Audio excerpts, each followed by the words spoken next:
The ocean and being underwater, it goes back to your youth. It goes back to being a child. It goes back to a mental space of exploration. We try to come up with an art style that fit what our goal was, being underwater and having one of these moments, something that most people would never experience in their life.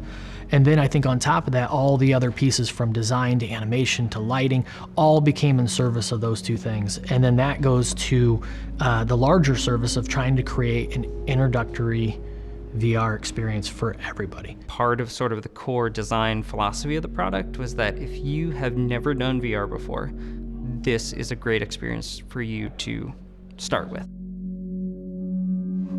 Whoa. I thought it was amazing. I think I was a little skeptical at first about how real it was going to be, and just the depth perception was just amazing. I really liked seeing lots of the fish, and they're like going around me, and I like how they were like in groups and schools of fish.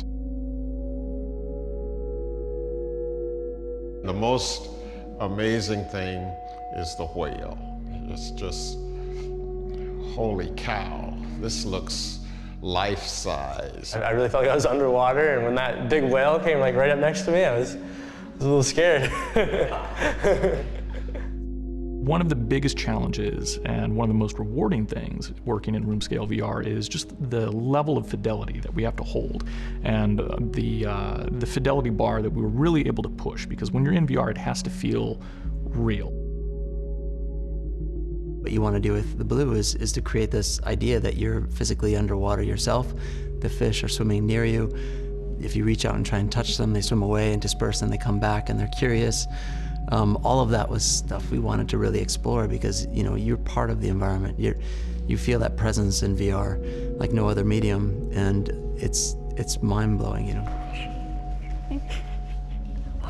The first second I was in like my heart kind of skipped a beat because I was underwater. I'm like, wait, I can still breathe. There's definitely moments where I was like, I'm really here. Like, I'm really doing this right now.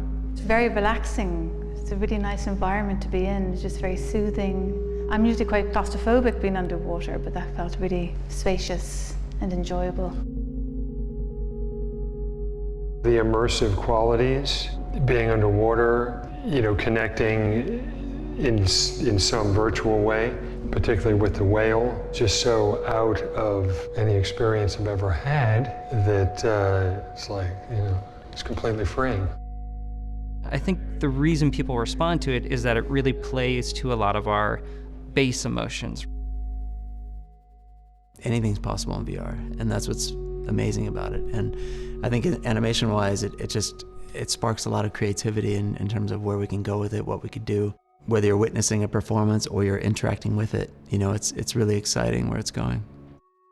VR is tapping straight into, I think, a part of our brain that is our childhood, and letting us be kids again, and remembering what it's like to do things or do new things that we've just never thought we'd ever get a chance to do.